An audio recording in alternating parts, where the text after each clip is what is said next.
तो राजस्थान में अगर किसी विभाग की पिछली और इस सरकार में सबसे ज्यादा चर्चा हो रही है तो वो है शिक्षा विभाग। कभी घोटाले, कभी पेपर लीक, कभी ड्रेस, तो कभी मिड डे मील।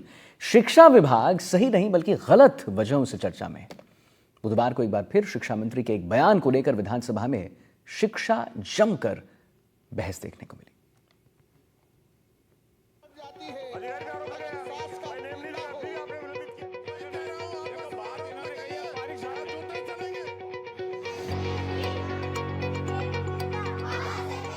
राजस्थान की भजनलाल सरकार लगातार भ्रष्टाचार और घोटालों को लेकर एक्शन मोड में दिख रही है। इसी कड़ी में शिक्षा विभाग में हुए भ्रष्टाचार पर भजनलाल सरकार बड़ी कार्रवाई के मूड में है। इसी को लेकर विधानसभा में मंगलवार और बुधवार दोनों दिन सरकार ने सख्त रुख अपनाया और इसकी अगुवाई की शिक्षा मंत्री मदन दिलावर ने, जिन्होंने शिक्षा विभाग की अनुदान मांगों पर हुई बहस का जवाब देते हुए कहा कि मदरसा बोर्ड में यूनिफॉर्म और मिड डे मील में हुए भ्रष्टाचार की जांच होगी। दिलावर ने मदरसे में यूनिफॉर्म देने में घोटाले की बात कहते हुए कहा कि केवल कागजों में यूनिफॉर्म खरीदी गई। रिपोर्ट हमारे पास है, जांच रिपोर्ट है, जो मैंने सीएजी की जांच रिपोर्ट के आधार पर ये सारी बात कही है।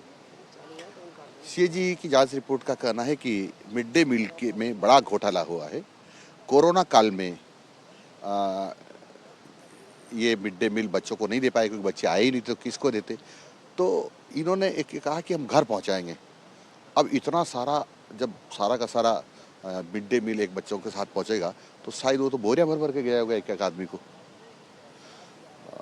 तो हमारे जो बच्चे थे सारा दर्पण पर उल्लेखित, वो 59 लाख के आसपास थे। इन्होंने 66 लाख बच्चों को और मिड डे मील पहुंचा दिया, जबकि कोरोना काल में खाद्य सुरक्षा की जो राशन की दुकानें होती हैं और जो सरकार से हमने रिपोर्ट ली है तो उससे कम पहुंचा है, जितना हमारे यूनिट थी उससे कम पहुंचा है, लेकिन हमारे यहाँ ज़्यादा पहुंचा है, मिड डे मील ज़्यादा पहुंचा है। इससे स्पष्ट है कि ये बड़ा घालमेल हुआ है। मदरसों में 1,30,000 बच्चे थे, इन्होंने 2,08,000 बच्चों को और यूनिफॉर्म दे दी, यानी खरीद ली, पैसा उठ गया, चलो दे दी। बच्चे तो 1,30,000 ही थे। ये बड़ा घोटाला है।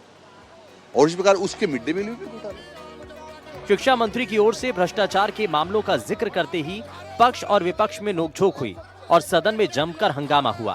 हंगामे के बीच सदन में प्रारंभिक माध्यमिक शिक्षा विभाग की अनुदान मांगे ध्वनि मत से पारित भी की गईं। नेता प्रतिपक्ष टीकाराम जूली ने मंत्री के आरोपों को सिरे से नकारते हुए कहा कि दिलावर को कोई गंभीरता से नहीं लेता। देखिए, सबसे पहले तो मैं कहना चाहूँगा, शिक्षा मंत्री जी को कोई गंभीर नहीं लेता है।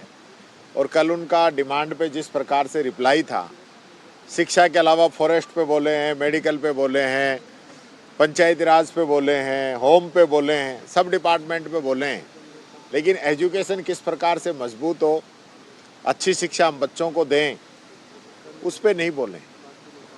शिक्षा मंत्री का तो विवादों से गहरा नाता है, कुछ ना कुछ ऐसा बोलते रहते हैं रोजाना कि अखबारबाजी उनकी होती रहे, लेकिन एजुकेशन पे कभी नहीं बोलते। इन सब के बावजूद दिलावर ने न सिर्फ पिछली सरकार को घेरा बल्कि बड़े ओहदे पर बैठे अधिकारियों पर भी कार्रवाई करने के संकेत दिए। दिलावर ने कहा कि शिक्षा विभाग में जो बड़े ओहदे पर थे उनकी भूमिका है, हम सबकी जांच करेंगे और कार्रवाई करेंगे।